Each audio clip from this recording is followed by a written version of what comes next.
Gagawa naman tayo ngayon ng garlic longganisa. Ang main ingredients natin ay giniling na baboy, minced pork, 1 kilogram, half cup of minced garlic. Medyo dinagdagan ko kasi gusto ko maraming bawang.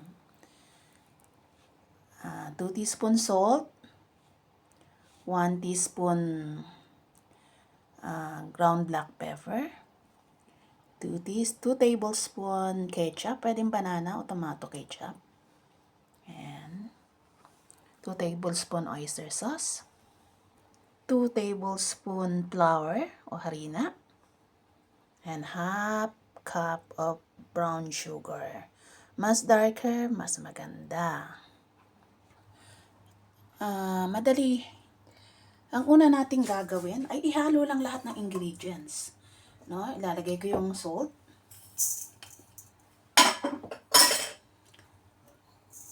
brown sugar.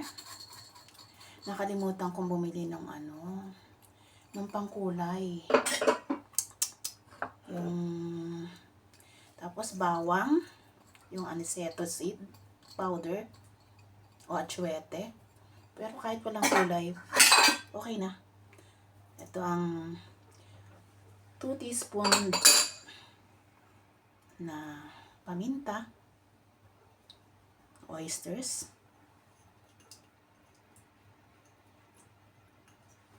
at ketchup. Napakadaling gawin lang. Sabay-sabayin mo lang ang lagay. Meron siyang harina para to sa binding. Yung kumbaga pag prinito mo siya, hindi siya magkakalasog-lasog. Yung buo siya.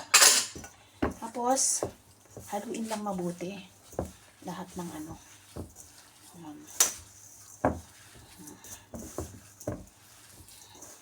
mas magandang halong-halo.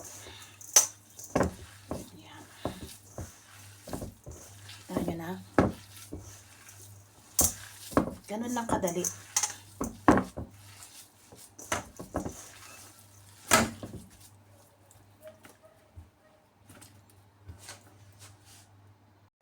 Pagkatapos na magdamag sa rep ng garlic longganisa, inilabas ko na ito.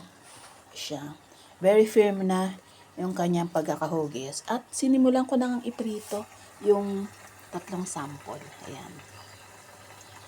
Sa mahinang apoy lang. Pwede mong takpan para siguradong luto yung loob niya. Ang lutong garlic longganisa. Ngayon ay titikman natin kung anong lasa nito.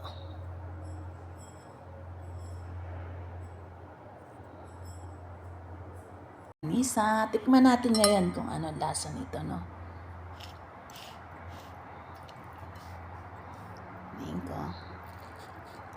Tingnan nyo naman yung loob. Yung loob niya. Tikman ko na, ha.